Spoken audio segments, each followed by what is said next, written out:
Good morning, good evening, good afternoon. अब बस फटाफट देर न करते हुए फटाफट इस depreciation, provision and reserve chapter के एमसीक्यू हम खत्म करते हैं। सबसे पहला क्वेश्चन कहता है consider the following statement with regard to objective of depreciation. ठीक है, हमसे क्वेश्चन पूछ क्या रहा है, कहता है कि ऑब्जेक्टिव ऑफ डेप्रिसिएशन क्या है। हमने कहा ठीक है। कहता है ascertain the true profit loss, बिल्कुल सही है। Next, show the true and fair view of the financial position, ये भी ठीक है। To ascertain the accurate cost of production, ये भी ठीक है। तो आपको पता है कि ये तीनों ही आपके ऑब्जेक्टिव है, क्योंकि डेप्रिसिएशन ट्रू प्रॉफिट और लॉस भी निकालता है, ट्रू फेयर एंड व्यू भी देता है, और एक्यूरेट कॉस्ट ऑफ प्रोडक्शन भी आता है डेप्रिसिएशन के रीजन की वजह से। तो तीनों ही हमारे ऑप्शन ठीक है, तो इसका आंसर है सी। फर्स्ट, सेकंड, थर्ड ऑप्शन हमारा ठीक है। ठीक है, क्वेश्चन नंबर 2 पर हम डिस्कस करना चालू करते हैं। क्वेश्चन नंबर 2 क्या कहता है, कहता है consider the following statement with respect to feature of depreciation. जवानों, यहाँ पे हमसे फीचर ऑफ डेप्रिसिएशन की बात कर रहे हैं। हमने कहा ठीक है। सबसे पहले permanent decline in the value of fixed asset, ये सही जवाब है।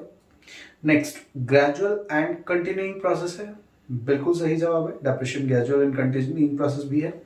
और थर्ड क्वेश्चन हमसे क्या कहता है, थर्ड हमसे क्वेश्चन कहता है कि ये tangible as well as, just moment, हाँ, depreciation is charge on tangible as well as intangible asset, तो ये यहां पर गलत है। डेप्रिसिएशन इनटेंजिबल एसेट पर नहीं लगता, इनटेंजिबल एसेट पर अमोर्टाइजेशन लगता है, और नेचुरल रिसोर्सेज पर डेप्रिसिएशन लगता है। तो इस बात का आप ध्यान रखें कि इनटेंजिबल एसेट पर अमोर्टाइजेशन लगता है और नेचुरल रिसोर्सेज पर डेप्रिसिएशन लगता है। ठीक है, तो इसका ऑप्शन क्या, यहां पर पहला और दूसरा ऑप्शन ठीक है। तो यानी कि अगर हम बात करें तो फर्स्ट एंड सेकंड, यानी कि ए ऑप्शन इज करेक्ट। ठीक है, ओके। थर्ड पर आ जाते हैं। क्वेश्चन नंबर 3 क्या कहते हैं, क्वेश्चन नंबर 3 को अगर हम पढ़ेंगे ध्यान से तो कहता है ABC enterprises depreciate their furniture every year. हर साल एबीसी जो हमारी एंटरप्राइजेस है हर साल अपने फर्नीचर को डेप्रिशिएट कर रही है 10% पर एनम से। ठीक है। The value of furniture in the beginning of the year was ₹20,000। साल की शुरुआत में 20,000 रुपए का फर्नीचर इनके पास पड़ा हुआ है। What will be the journal entry for the treatment of depreciation on furniture at the end of the year. कहता है at the end of the year journal entry क्या होगी। हमने कहा ठीक है जी, इजी है। 20,000 रुपए का आपका फर्नीचर पड़ा था साल के शुरुआत में, 10% आपका डेप्रिसिएशन लगेगा, तो 20,000 का 10% 2,000 आ जाता है। जी सर, 2,000 रुपए आ जाते हैं। डेप्रिसिएशन की एंट्री, डेप्रिसिएशन आपका खर्चा है, डेप्रिसिएशन अकाउंट डेबिट, हम डेप्रिसिएशन अकाउंट को डेबिट करेंगे, और असेट कम होती है तो क्रेडिट करते हैं। मॉडर्न रूल ऑफ अकाउंटेंसी में पढ़ा था, खर्चा डेबिट होता है, असेट की वैल्यू कम होती है तो क्रेडिट होती है। तो एंट्री होगी depreciation account debit to furniture account 2,000 2,000। तो यहां पर पहला ही ऑप्शन हमारा करेक्ट है, फर्स्ट ऑप्शन ही आपका करेक्ट है, ये फर्स्ट ऑप्शन आपका करेक्ट है। ठीक है, आगे बात करते हैं। क्वेश्चन नंबर 4 पर आते हैं। क्वेश्चन नंबर 4 क्या कहता है, x limited purchase a machinery. X limited एक मशीनरी खरीद रहा है, कितने की, 1 लाख की। पेड 15,000 फॉर इट्स इंस्टॉलेशन, 15,000 रुपए इसके इंस्टॉलेशन के लिए खर्च किया। It is to be depreciated at the rate of 10% per annum, 10% की रेट से डेप्रिशिएशन होगा। What will be the correct journal entry for the treatment of depreciation on machinery. हमसे क्वेश्चन ने फिर से एंट्री पूछी है। फर्स्ट ऑफ ऑल अगर आपको याद हो तो हमने पढ़ा था कि जब भी हम कोई असेट खरीदते हैं तो उससे रिलेटेड उस दिन जितने भी खर्चे किए जाते हैं वो सारे उसकी कॉस्ट का पार्ट होते हैं, यानी कि वो सारे कैपिटलाइज एक्सपेंस होते हैं, कॉस्ट का पार्ट होते हैं। तो प्रैक्टिकल सी बातें हैं, जो 15,000 रुपए इंस्टॉलेशन के लगाए हैं, 1 लाख प्लस 15,000 रुपए, टोटल खर्चा कितना हो गया, 1,15,000। तो हमारी कॉस्ट जो असेट की कॉस्ट है वो कितनी होगी, 1,15,000। तो डेप्रिसिएशन जो कैलकुलेट करेंगे 10%, वो 1,15,000 रुपए कैलकुलेट करेंगे, जो कि कितना अमाउंट आएगा, 11,500। तो हमारी एंट्री होगी depreciation account debit to machinery, क्योंकि पिछले क्वेश्चन में हमने देखा था कि जब भी खर्चा होता है डेबिट होता है, तो डेप्रिसिएशन एक खर्चा है तो डेबिट हो जाएगा, और असेट हमारी मशीनरी आज घिस रही है, कम हो रही है, तो वो क्रेडिट हो जाएगी। तो सेकंड ऑप्शन इज करेक्ट, यानी कि बी हमारा आंसर ठीक है, डेप्रिसिएशन टू मशीनरी। ठीक है, 11,500 11,500। ठीक है sir. Next, what is the gradual decrease in the value of fixed asset due to wear and tear, usage and obsolescence etc called। देखिए, gradual decrease in the value of fixed asset wear और tier की वजह से और usage की वजह से और ऑब्सोलेंस की वजह से, इसी यही तो डेप्रिसिएशन की हमारी डेफिनेशन है। तो depreciation A option is correct. Sir amortisation क्या होता है, इंटेंजिबल एसेट पर जो लगता है, रिडक्शन इन इंटेंजिबल एसेट हमारा अमोर्टाइजेशन होता है, और सर डेप्रिसिएशन क्या होता है, नेचुरल रिसोर्स पर जो लगता है। तो इस ऑप्शन के अंदर यहाँ पर फिलहाल इस क्वेश्चन के अंदर हमारा आंसर जो सही है वो ध्यान रखिएगा ए सही है। ये डेप्रिसिएशन की बात हो रही थी, ठीक है। मैं आपको बता रहा था कि डेप्रिसिएशन किसे कहते हैं और अमोर्टाइजेशन किसे कहते हैं। हालांकि इसका आंसर कौन सा सही है, इसका आंसर ए ठीक है, डेप्रिसिएशन, ठीक है sir. Question number 6, which of the following accounting standard, लीजिए जी सर, नंबर भी क्वेश्चन का 6 है और आंसर भी इसका 6 है। अकाउंटिंग स्टैंडर्ड 6 गवर्न करता है डेप्रिसिएशन को, तो यहां पर AS6 C option is correct, ठीक है, ठीक है sir. Term use for exhaustion of natural resource, depletion, अभी अभी हमने बात की, क्वेश्चन नंबर 7 का आंसर है बी, डेप्लेशन। नेचुरल रिसोर्स जो एग्जॉस्ट होते हैं उस पर हम क्या लगाते हैं, depletion, depletion, not depreciation, depletion, ठीक है sir. Question number 8, consider the following statement with respect to provision, कहते हैं प्रोविजन के रिस्पेक्ट में इन सब बातों को कंसीडर करना है। हमने कहा ठीक है, तो प्रोविजन ध्यान रखिएगा, meet a known future liability, तो पहला ऑप्शन बिल्कुल ठीक है। The amount that is paid, ये गलत है, प्रोविजन अमाउंट पेड के लिए नहीं बनता। फ्यूचर लायबिलिटी, फ्यूचर एक्सपेंस के लिए प्रोविजन बनता है, कोई अमाउंट पे किया उसके लिए नहीं बनता। The amount of which is uncertain, बिल्कुल सही जवाब है कि प्रोविजन हम बनाते हैं अनसर्टेन अमाउंट ऑफ, यानी कि हमारी जो लायबिलिटी है वो नॉन लायबिलिटी है, फ्यूचर में आएगी लेकिन वो अभी अनसर्टेन है, मतलब 100% एक्यूरेसी नहीं है उसमें, हमें सब्सटेंशियल एक्यूरेसी नहीं है। तो हम उन चीजों पर प्रोविजन बनाते हैं जिनकी हमें सब्सटेंशियल एक्यूरेसी नहीं होती, तो विच इज अनसर्टेन, जो अनसर्टेन है। तो यहां पर फर्स्ट ऑप्शन ठीक है, थर्ड ऑप्शन ठीक है, तो यानी कि हमारा सी आंसर इसका सही जवाब है, ठीक है sir. Question number 9, consider the following statement with regard to the advantage of reserve, reserve के एडवांटेज हमसे पूछ रहा है। पहला, creating for strengthening the financial position, बिल्कुल सही जवाब है, आपने पढ़ा है। Next, strength the future growth, ये भी सही जवाब है, हमारी फाइनेंशियल पोजीशन को स्ट्रेंथ देता है, हमारी फ्यूचर ग्रोथ को स्ट्रेंथ देता है। और it is an appropriation of profit, ये भी सही जवाब है कि ये अप्रोप्रिएशन ऑफ प्रॉफिट, प्रॉफिट का अप्रोप्रिएशन होता है, इकट्ठा कर रखा है हमने प्रॉफिट, वो होता है। तो एग्जैक्टली यानी कि पहला, दूसरा, तीसरा तीनों ही करेक्ट है, तो इसका आंसर कौन सा है, इसका आंसर है डी, तो हमारा डी ऑप्शन करेक्ट है, ठीक है। अब क्वेश्चन नंबर 10 की बात करते हैं। कहता है 10% of debtor are kept as a provision for bad डेब्ट, कहते हैं 10% डेटर को हमें प्रोविजन फॉर बैड डेब्ट के लिए रखना है as per policy of the firm, ये हमारी फर्म की पॉलिसी है, जिस भी फर्म की पॉलिसी की बात करें उसकी ये पॉलिसी है। तो कहते हैं इफ द डेटर वर 1,50,000, 1,50,000 रुपए के डेटर है, तो हमें कितना परसेंट प्रोविजन बनाना होता होगा, एज पर एस पॉलिसी 10%, तो 1,50,000 का 10% कितना हो गया जवानों, 15,000 रुपए। सर 15,000 का प्रोविजन मेंटेन करना है, बिल्कुल सही जवाब है, 15,000 का प्रोविजन मेंटेन करना है। तो अगर आपको 15,000 का प्रोविजन मेंटेन करना है तो प्रोविजन एक लायबिलिटी होती है, और एज पर मॉडर्न रूल आपको पता है कि लायबिलिटी जब भी आती है क्रेडिट होती है, तो प्रोविजन हमें क्रेडिट करना है। और ऑब्वियस है कि बैड डेब्ट के रिगार्डिंग बनना है, तो बैड डेब्ट को हमें डेबिट करना है। तो हमारा पहला ऑप्शन ठीक है, बैड डेब्ट टू प्रोविजन फॉर बैड डेब्ट 15,000, 15,000, ठीक है, okay sir. Next question number 11, कहते हैं Raj depreciate his asset at the rate of 10% and he also maintain the provision for depreciation account. Raj अपना 10% की रेट से डेप्रिशिएशन लगा रहा है और साथ में प्रोविजन मेंटेन करता है। कहते हैं what will be the entry for the transfer of depreciation on furniture worth rupees 1,00,000 to the profit and loss account, ठीक है। 1,00,000 का इनका फर्नीचर है, 10% उस पर 10,000 का इनका डेप्रिशिएशन आ गया। हमसे एंट्री पूछ रहा है कि पीएल अकाउंट में क्या ट्रांसफर करेंगे, तो पीएल में खर्चा जाएगा, जी सर खर्चा जाएगा। खर्चा डेबिट होता है, जी सर डेबिट होता है, तो पीएल अकाउंट डेबिट होगा। और क्या चीज बना रहे हैं, प्रोविजन, तो प्रोविजन क्रेडिट होगा, यानी कि एंट्री क्या होगी, PL account debit to provision for depreciation account. तो यानी कि कौन सा ऑप्शन करेक्ट है यहाँ पर, अगर आप चेक करें, डी ऑप्शन इज करेक्ट, यहां पर हमारा डी ऑप्शन करेक्ट है, ठीक है, okay sir. Next, amounts that are created against profit to meet a known liability. देखिए अभी प्रोविजन के बारे में पढ़ा था और यहां वही पूछ गया, तो इसका आंसर है प्रोविजन। नॉन लायबिलिटी के लिए जो अमाउंट हम क्रिएट करते हैं प्रॉफिट से, उसको क्या बोलते हैं, आंसर इज प्रोविजन, तो यहां B option is correct. Next question number 13, which of the following is not an example of provision, कहता है कौन सा प्रोविजन का एग्जांपल नहीं है।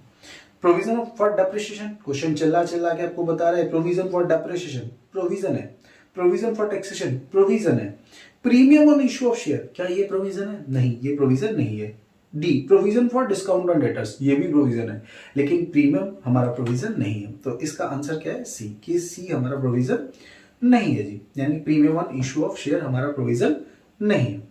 अब reserve which are not shown in the liability side of the balance sheet, देखिए सारे रिजर्व हमारे कहां आते हैं? बैलेंस शीट में liability side, except secret reserve. Secret reserve कहीं भी शो नहीं होता, क्योंकि इसे इसीलिए सीक्रेट बोला जाता है क्योंकि सीक्रेटली बनाया जाता है, ये कहीं भी शो नहीं होता, बैलेंस शीट में कहीं भी शो नहीं होता। बाकी सारे रिजर्व आपको बैलेंस शीट में लायबिलिटी साइड देखने को मिल जाएगी, लेकिन सीक्रेट रिजर्व आपका बैलेंस शीट में शो नहीं होता। तो कौन सा आंसर इसका ठीक है? बी आंसर इसका करेक्ट है, सीक्रेट रिजर्व। ठीक है। Which of the following is a type of reserve according to the nature of profit out of which they are created? देखिए क्या कह रहे हैं? Which of the following is type of reserve, कौन सा reserve according to the nature of profit, profit के nature का होता है, out of which जिसमें कि they are created, जब वो क्रिएट किया जाता है। तो अगर आपको याद हो, रेवेन्यू रिजर्व और कैपिटल रिजर्व दोनों ही प्रॉफिट से क्रिएट होते हैं। रेवेन्यू रिजर्व हमारे बिजनेस ऑपरेशन के प्रॉफिट से क्रिएट होता है और कैपिटल रिजर्व हमारी कैपिटल रिसिप्ट से क्रिएट होता है। सर कैपिटल रिसिप्ट क्या होती है? Suppose let's take an example, मेरे पास कोई लैंड पड़ा हुआ था तो मैंने उस लैंड को बेच दिया। क्या हम लैंड रोज रोज बेचते हैं? नहीं सर। तो ये जो प्रॉफिट होता है कैपिटलाइज प्रॉफिट होता है। तो कैपिटलाइज प्रॉफिट से हमारा कैपिटल रिजर्व बनता है और रेगुलर बिजनेस ऑफ ऑपरेशन से हमारा रेवेन्यू रिजर्व बनता है। एक एग्जांपल और ले लेते हैं। सपोज इस साल कोविड खत्म हुआ, कोविड के बाद हमारे पास बहुत अच्छा प्रॉफिट आ गया। तो अगर हमारे पास इस बार बहुत अच्छा प्रॉफिट आ गया तो हमने सोचा कि सारा प्रॉफिट नहीं खाते, कुछ प्रॉफिट भविष्य के लिए रिजर्व कर लेते हैं। अभी जैसी कोविड सिचुएशन आई, फ्यूचर में भी अगर कोई भी ऐसी सिचुएशन आ गई तो हमारा बिजनेस बिल्कुल बंद हो जाएगा। तो हमने क्या किया, उसके लिए थोड़ा सा रिजर्व बना लिया। तो इसे रेगुलर बिजनेस ऑफ ऑपरेशन से बनाया गया है, तो ये रिजर्व हमारा रेवेन्यू रिजर्व कहलाता है। ठीक है सर। तो क्वेश्चन नंबर 15 का आंसर क्या है? बोथ ए एंड बी, सी इसका आंसर ठीक है, क्योंकि दोनों ही प्रॉफिट से बनते हैं, एक कैपिटलाइज प्रॉफिट से बनता है और एक बिजनेस ऑपरेशन के प्रॉफिट से बनता है। ठीक है सर। नेक्स्ट सर कहता है, नेक्स्ट हमारे देखिए नेक्स्ट जो क्वेश्चन यहां से चालू हो रहे हैं असर्शन और रीजन वाले क्वेश्चन है। असर्शन और रीजन, तो यहां पर हमें बताया गया है, 4 ऑप्शन दिए हैं ए बी सी डी। ये 4 ऑप्शन क्या है? इन सभी क्वेश्चनों के अंदर जो मैं अभी पढ़ने वाला हूं, इन सभी क्वेश्चनों के अंदर 4 ऑप्शन होंगे। पहला ऑप्शन, जब असर्शन ठीक है, रीजन ठीक है और रीजन असर्शन का ही रीजन है, मतलब जो स्टेटमेंट असर्शन में दी है उसका रीजन आर ही है, आर रीजन सही है, तो हमारा ए ऑप्शन ठीक होगा। दूसरा, असर्शन भी ठीक है, रीजन भी ठीक है, असर्शन रीजन दोनों ठीक है, लेकिन रीजन असर्शन का रीजन नहीं है। मतलब सर असर्शन की स्टेटमेंट ठीक है, रीजन की स्टेटमेंट भी ठीक है, दोनों स्टेटमेंट है तो ठीक, लेकिन जो असर्शन हमारा दिया हुआ है रीजन उससे रिलेट नहीं करता। ठीक है, तो बी ऑप्शन हम टिक करेंगे। पहला, अगर रीजन रिलेट करता है, दोनों ठीक है और रीजन रिलेट करता है, तो ए ऑप्शन टिक करेंगे। अगर क्या रीजन रिलेट नहीं करता लेकिन दोनों स्टेटमेंट ठीक है, तो बी ऑप्शन क्लिक करेंगे। सी क्या कहता है? ए इज ट्रू, ए ट्रू तो है लेकिन आर इज फॉल्स, मतलब असर्शन ठीक है लेकिन जो रीजन की स्टेटमेंट है वो फॉल्स है, गलत दी हुई है, तो सी ऑप्शन हो जाएगा। और ए इज फॉल्स, असर्शन फॉल्स है लेकिन रीजन ट्रू है, तो डी ऑप्शन क्लिक हो जाएगा। तो हम जितने भी असर्शन रीजन के अभी क्वेश्चन पढ़ने वाले हैं, मैंने आपको बार बार यहां पर ऑप्शन नहीं दिए, तो हम ऑप्शन शुरुआत के 4 मानेंगे। असर्शन ठीक है, रीजन ठीक है और रीजन है असर्शन का, तो ए ऑप्शन। असर्शन ठीक है, रीजन ठीक है लेकिन रीजन असर्शन का रीजन नहीं है, तो बी ऑप्शन। अगर असर्शन ठीक है लेकिन रीजन फॉल्स है, तो सी ऑप्शन। और असर्शन फॉल्स है लेकिन रीजन ठीक है, तो डी ऑप्शन। 4 ऑप्शन है। आइए पहले क्वेश्चन से शुरू करते हैं। Depreciation and depletion is one and the same thing. Depreciation और डेप्लेशन क्या सेम थिंग होते हैं बच्चों? अभी भी जवानों हमने बात की, डेप्रिसिएशन अलग है और डेप्लेशन अलग है। सर क्यों? डेप्रिसिएशन किस पर लगता है? इंटेंजिबल सॉरी, डेप्रिसिएशन किस पे लगता है? Tangible fixed asset. किस पर लगता है जवानों? डेप्रिसिएशन लगता है टेंजिबल फिक्स एसेट पर, और सर डेप्लेशन लगता है नेचुरल रिसोर्स पर।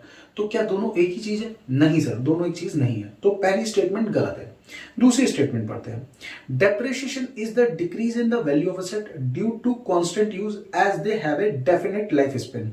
रीजन देखिए, depreciation decrease in value of asset, asset में डिक्रीज होता है कांस्टेंट यूज की वजह से और इसकी डेफिनेट लाइफ स्पेन की वजह से। रीजन ठीक है लेकिन असर्शन गलत है, तो यानी कि हमारा कौन सा ऑप्शन? ऊपर चेक कीजिए, डी, कि assertion is false but reason is true, तो हमारा डी ऑप्शन इज करेक्ट। ठीक है, तो इसमें हम डी लगाएंगे। फर्स्ट, डेप्रिसिएशन, अब क्वेश्चन नंबर 2 पढ़ते हैं। Depreciation is gradual and continuous. Depreciation क्या है? ग्रेजुअल है और कंटिन्यूअस है। सही बात। Depreciation is allocated according to the value of asset. Depreciation allocate किया जाता है वैल्यू ऑफ असेट की वजह से। ये भी सही है, स्टेटमेंट दोनों सही है, बट क्या रिलेट करता है, क्या रीजन रिलेट करता है असर्शन से? सर नहीं। क्यों? क्योंकि डेप्रिसिएशन ग्रेजुअल और कंटिन्यूअस होता है वियर एंड टीयर की वजह से। वियर एंड टीयर, तो यहां पर आता है वियर एंड टीयर ऑब्सोलेंस की वजह से, ठीक है ना। तो प्रैक्टिकल सी बात है कि ग्रेजुअल और कंटिन्यूअस होता है वियर एंड टीयर की वजह से, लेकिन यहां पर इसने रीजन दिया कि वैल्यू ऑफ एसेट की वजह से। देखिए, डेप्रिसिएशन वैल्यू ऑफ एसेट पे अलोकेट तो किया जाता है, रीजन करेक्ट है। सर क्यों करेक्ट है? आप प्रैक्टिकली सोच के देखिए, हमारे पास 4 असेट है, किसी की वैल्यू ज्यादा किसी की कम, तो जिसकी ज्यादा होगी उस पर डेप्रिसिएशन ज्यादा लगेगा और जिसकी वैल्यू कम होगी उस पर डेप्रिसिएशन कम लगेगा। तो हम अगर बात करें अलोकेट किया जाएगा according to the value of asset, यानी कि दोनों ही चीज सही है, ग्रेजुअल कंटिन्यूअस है, लेकिन वो उसका रीजन नहीं है। तो कौन सा ऑप्शन ठीक है? बी ऑप्शन ठीक है, जहां पर दोनों स्टेटमेंट ठीक है लेकिन रीजन असर्शन का रीजन नहीं है। Question number 3, depreciation is the decrease in the book value of the asset। Depreciation decrease करता है बुक वैल्यू ऑफ एसेट को, ठीक है, सही बात है। फिर reason depreciation is calculated according to the estimated life of asset, ये भी ठीक है, दोनों ही चीज ठीक है कि डेप्रिसिएशन डिक्रीज भी करता है बुक वैल्यू ऑफ एसेट को और depreciation is calculated according to the estimate life of the asset, दोनों ठीक है, लेकिन फिर वही बात कि ये इसका रीजन नहीं है, ठीक है। तो सिंपल हमारा बी ऑप्शन करेक्ट होगा। क्वेश्चन नंबर 4 की अगर हम बात करें, कहता है Ravan follows the straight line method. Ravan क्या फॉलो करता है? Straight line method for depreciation, ठीक है। He bought a machinery for 1 lakh, 1 lakh की उसने मशीनरी खरीदी है, okay. The estimated life of the machine is 10 year, कहता है इसकी एस्टिमेटेड लाइफ 10 साल है, ठीक है। मशीन कितने की खरीदी है? 1 लाख की, लाइफ कितनी है? 10 साल। So he decide to depreciate the machinery by ₹10,000 every year, हर साल वो 10,000 रुपए का डेप्रिसिएशन लगाएगा। देखिए जवानों, 1 लाख रुपए की मशीन, ठीक है सर, कितने साल चलेगी? 10 साल, तो 1 लाख डिवाइड बाय 10 साल, तो हर साल कितना डेप्रिसिएशन आएगा? Sir 1000, perfect. तो सॉरी, हर साल कितना आएगा? Sir 10,000, perfect. अगर 1 लाख की मशीनरी है, 10 साल चलेगी, तो हर साल डेप्रिसिएशन का अमाउंट कितना आएगा? 10,000, परफेक्ट। तो यानी कि हमारा डेप्रिसिएशन 10,000 लगेगा। तो पहला स्टेटमेंट बिल्कुल सही है जो हमें बताया उसके हिसाब से। सेकंड कहता है the scrap value B estimated ₹5,000 of the machinery, कहता है इसकी स्क्रैप वैल्यू 5,000 रुपए। क्या सही रीजन है? आप असर्शन में देखो, 1 लाख की चीजें 10 साल चलने वाली, तो 1 लाख डिवाइड बाई 10, हर साल 10,000 डेप्रिसिएशन, पहली स्टेटमेंट बिल्कुल ठीक।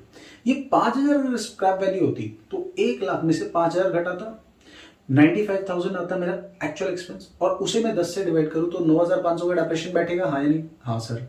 तो B statement is incorrect, B statement ठीक ही नहीं है, यानी कि रीजन ठीक ही नहीं है। तो ए ठीक है लेकिन बी ठीक नहीं है, तो सी ऑप्शन ठीक है इसका, यानी कि हम सी ऑप्शन पे जाएंगे, ठीक है सर। क्वेश्चन नंबर 5, असर्शन पढ़िए, depreciation does not involve any cash outflow. Depreciation में कोई कैश का आउटफ्लो नहीं होता, बिल्कुल सही बात है, क्योंकि डेप्रिसिएशन एक नॉन कैश एक्सपेंस होता है, ये रीजन है। और देखिए रीजन, डेप्रिसिएशन क्या है? एक नॉन कैश एक्सपेंस।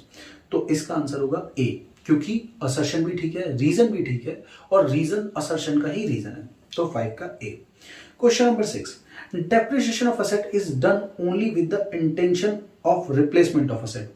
क्या हमारी इंटेंशन डेप्रिसिएशन को लगाने के लिए सिर्फ रिप्लेसमेंट होती है? नहीं sir, true and fair view, actual cost of production, ये सारे हमारे ऑब्जेक्टिव थे। तो सिर्फ हमारी इंटेंशन ये नहीं होती कि हमने लाइफ असेट को चेंज करना है, हमारी इंटेंशन सिर्फ ये नहीं होती कि हमें असेट को चेंज करना है, और भी हमारी कई सारी इंटेंशन होती है। तो असर्शन तो गलत हो गया। अब रीजन देखते हैं। Depreciation help in showing the true and fair view of the financial position of the firm, reason ठीक है, क्योंकि डेप्रिसिएशन सही बात है, ट्रू एंड फेयर व्यू देता है किसका? फाइनेंशियल पोजीशन ऑफ फर्म का। तो रीजन हमारा ठीक है, बट असर्शन हमारा गलत है। मुझे लगता है, उम्मीद करता हूं आपको ये बात समझ में आई होगी। सर बिल्कुल समझ में आ गई, ठीक है। तो कौन सा ऑप्शन आ जाएगा इसमें? डी, जहां असर्शन गलत है लेकिन रीजन सही है, ठीक है। Question number 7, reserve help in meeting an unforeseen expense. Reserve help करता है अनफोर्सिंग एक्सपेंसेस को बनाने में, मतलब मीटिंग के लिए, उनके लिए काम आएगा, ठीक है। रिजर्व आर रिटेन और undistributed profit voluntarily done to strengthen the financial position. Perfect reason के साथ परफेक्ट स्टेटमेंट। ये अनफोर्सीन एक्सपेंसेस के लिए बनाया जाता है क्योंकि ये हमारी अनडिस्ट्रीब्यूटेड प्रॉफिट है और हम इसे वॉलेंटरी बनाते हैं ताकि हमारी फाइनेंशियल पोजीशन को स्ट्रेंथ दे। परफेक्ट, यानी कि इसका आंसर क्या होगा? ए। क्वेश्चन नंबर 8 की बात करते हैं। असर्शन क्या कहता है? Capital reserve are used to meet future capital losses. कहता है कैपिटल रिजर्व यूज किया जाएगा मीट फ्यूचर कैपिटल लॉसेस के लिए। क्या हम कैपिटल रिजर्व का यूज सिर्फ फ्यूचर के कैपिटल लॉसेस के लिए करते हैं? ऐसा नहीं है। कैपिटल रिजर्व या फिर रेवेन्यू रिजर्व हम दोनों ही किसी भी पर्पस के लिए यूज कर सकते हैं as per as companies act, company act जो कहता है। तो हम दोनों चीजों का यूज किसी भी पर्पस से कर सकते हैं कंपनी एक्ट हमें अलाउ कर दे तो। और कंपनी एक्ट ने बहुत सारी चीजों के लिए कैपिटल रिजर्व को अलाउ कर रखा है। तो ऐसा नहीं कि हम सिर्फ इसे फ्यूचर कैपिटल लॉसेस के लिए यूज करेंगे। ठीक है सर, तो पहला असर्शन गलत हो गया। Reason, capital reserve are created out of capital profit. अभी मैंने आपको बताया था ये कैपिटल रिसिप्ट यानी कि कैपिटल प्रॉफिट से बनाया जाता है। तो रीजन करेक्ट है बट असर्शन गलत है, तो इसका आंसर है डी। ठीक है सर। 9 क्या कहता है? Specific reserve are use to meet the specified purpose only. बिल्कुल सही बात है कि स्पेसिफिक रिजर्व को यूज किया जाता है सिर्फ स्पेशल पर्पस के लिए, बनाए इसलिए जाते हैं बच्चों। और मनी इन स्पेसिफिक रिजर्व, जो स्पेसिफिक रिजर्व की मनी होती है in kept in the business for specific purpose, और वो स्पेसिफिक पर्पस में ही यूज की जाती है। बिल्कुल सही रीजन है। स्पेसिफिक रिजर्व किस लिए यूज किए जाते हैं? मीट द स्पेसिफाइड पर्पस, और स्पेसिफाइड पर्पस का जो पैसा है वो स्पेसिफाइड पर्पस में ही इन्वेस्ट किया जाता है। तो इसका रीजन भी सही है, यानी कि A option is correct. Question number 10 पढ़ते हैं। Provision help in the ascertaining the true net profit of the firm. Provision help करता है सही नेट प्रॉफिट निकालने के लिए। परफेक्ट जवाब, यानी कि असर्शन ठीक है, लेकिन क्या इसका रीजन पढ़ते हैं। Provision help in providing fund for the liability that में अकर इन फ्यूचर। बिल्कुल सही जवाब है, लेकिन ये इसका ऊपर वाले का रीजन नहीं है। पहला क्या कहता है? प्रोविजन हेल्प करेगा ट्रू नेट प्रॉफिट निकालने में। सही बात है, ट्रू नेट प्रॉफिट निकालने में हेल्प करता है क्योंकि ये क्या करता है? फ्यूचर लायबिलिटी के लिए प्रिपेयर करता है जो आज का एक्सपेंस है, आज से रिलेटेड। और सेकंड क्या कहता है? Provision help in providing fund for the liability that में अकर इन फ्यूचर, जो फ्यूचर में अकर होगी। दोनों ही एक ही स्टेटमेंट है, एक ऑब्जेक्ट दिखा रहा है दोनों ही, लेकिन उसका रीजन नहीं है। दोनों सेम ऑब्जेक्टिव है लेकिन उसका रीजन नहीं है। तो दोनों ऑप्शन करेक्ट है, यानी कि बी ऑप्शन आएगा इसमें कि दोनों चीजें ठीक है, स्टेटमेंट ठीक है, बट वो उसका रीजन नहीं है। ठीक है सर, अब बात करते हैं एक केस स्टडी पर। आइए, अब ये जो क्वेश्चन है केस स्टडी बेसिस पर क्वेश्चन है, इसको रीड कर दें और खत्म करते हैं इसको। Summer limited which close it book on 31 March every year. Summer limited है, 31 मार्च को बुक बंद करते हैं। Purchase on 1 July 2018 machinery costing 30,000। इन्होंने 1 जुलाई 2018 को एक 30,000 की मशीनरी खरीद ली। हमने कहा ठीक है जी, अच्छा आगे बताओ। कहता है it purchase further machinery on 1 जनवरी 2019। पहले इन्होंने खरीदी 1 जुलाई 2018 को, फिर खरीदी 1 जनवरी 2019 को, यानी कि इसी साल में एक और खरीद ली। कितने की? 20,000 की। ठीक है। एंड ऑन 1 अक्टूबर 2009 एक और खरीद ली। कितने की? 10,000। तो इनके पास कितनी मशीनें हो गई जी? 3।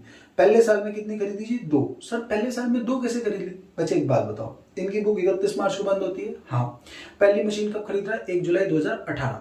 तो 1 जुलाई 2018 को अगर खरीदा है तो बुक आपकी कब बंद होगी? 31 मार्च 2019 को। जी सर। दूसरी मशीन कब खरीदी है? 1 जनवरी 2019 को। हाँ सर, तो इसका मतलब जुलाई वाली और 1 जनवरी वाली दोनों ही 18-19 में खरीदी है या नहीं? हाँ सर, तो उन दोनों पे डेप्रिसिएशन पहले साल से लगना चालू हो जाएगा। लेकिन ये जो तीसरी वाली मशीन है 10,000, ये कब खरीद रहे हैं? अक्टूबर में, 1 अक्टूबर 2019, यानी कि दूसरे साल में। फिर आगे बात क्या करता है? कहता है 1 अप्रैल 2021 को 1/3 of machinery install on 1 July 2018। कहता है जो पहली वाली लगवाई थी उसका 1/3 बिकम ऑब्सोलीट, खराब हो गया, और उसको बेच रहे 3,000 रुपए का। It been given that machinery was depreciated by diminishing balance method and 10% per annum। कहता है WDV का रिटर्न WDV रेट से हम डेप्रिसिएशन लगाते हैं 10% की रेट से। अब ये सारी चीजें बताओ। हमने कहा जी पूछो। कहता है what will be the depreciation to be charge on the machinery purchase on 1 July 2018 by the end of 31 मार्च 2020। सबसे पहला क्वेश्चन ने क्या पूछा कि डेप्रिसिएशन बताइए to be charge on the machinery purchase on 1 July 2018। जो 1 जुलाई 2018 को बच्चे हमने खरीदी थी उस पे हमसे डेप्रिसिएशन पूछ रहा है। हमने कहा जी ठीक है, आराम से बताते हैं। आइए स्टार्ट हो जा भाई। बड़ा सिंपल क्वेश्चन है बच्चे, एक बार फटाफट जवान इसको कर लेते हैं।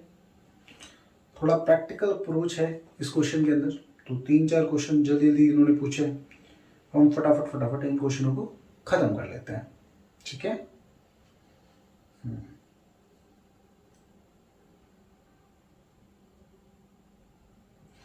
हाँ जी, क्वेश्चन ने पूछा क्या है, एक बार हम जरा क्वेश्चन की दोबारा से रिक्वायरमेंट चेक करते हैं। क्वेश्चन की रिक्वायरमेंट है ये रही, what will be depreciation to be charge on the machinery purchase on 1 July 2018 by the end of 31 मार्च 2020। 31 मार्च 2020 को क्या डेप्रिसिएशन लगेगा जो मशीनरी आपने 1 जुलाई 2018 को खरीदी। हमने क्वेश्चन चेक किया, हमने कहा जी 1 जुलाई 2018 को हमने जो खरीदी थी, कौन सी खरीदी थी, 30,000 वाली। जी सर 30,000 वाली हमने खरीदी है। तो कोई मशीनरी अगर आपने 30,000 की खरीदी है, 30,000 की आपने कॉस्ट ली है, उसकी आपकी कॉस्टिंग कितनी है, 30,000। जी सर, कब खरीदी है, 1 जुलाई को 18 को। इस पर पहले साल डेप्रिसिएशन कब लगेगा, 31 मार्च 19 को लगेगा। हाँ सर, तो 30,000 पर कितना परसेंट डेप्रिसिएशन, क्वेश्चन ने डेप्रिसिएशन की रेट बताई थी, कहाँ बताई थी सर, ये देखो 10% पर annum बताया है। हाँ सर 10% बताया है, तो 10% लगा दो। तो 30,000 का 10% कितने महीने का, 9 महीने का। बच्चे 1 जुलाई से 31 मार्च तक 9 महीने होते हैं। हाँ सर 1 जुलाई से 31 मार्च तक 9 महीने होते हैं। तो 30,000 का हम 10% लगाएंगे, लेकिन कितने महीने का, 9 महीने का। कितना आएगा, 2,250 रुपये। ठीक है सर, तो ये माइनस करके आपका बैलेंस कितना आ गया, 27,750 रुपये। ठीक है, ये वैल्यू आ गई हमारी 1 अप्रैल 19 को। जी सर 1 अप्रैल 19 को। अब फिर क्या करेंगे, पूरे साल चलाएंगे इसको भी, क्योंकि क्वेश्चन ने हमसे 31 मार्च 20 की डेप्रिसिएशन पूछी है इस मशीन की। तो 31 मार्च 20 को जब डेप्रिसिएशन लगेगा तो 2,775 रुपये लगेगा। सर क्यों, क्योंकि मेथड WDV है, रिटर्न डाउन वैल्यू मेथड या डिमिनिशिंग बैलेंस मेथड। तो ये डेप्रिसिएशन हमारा लगना है।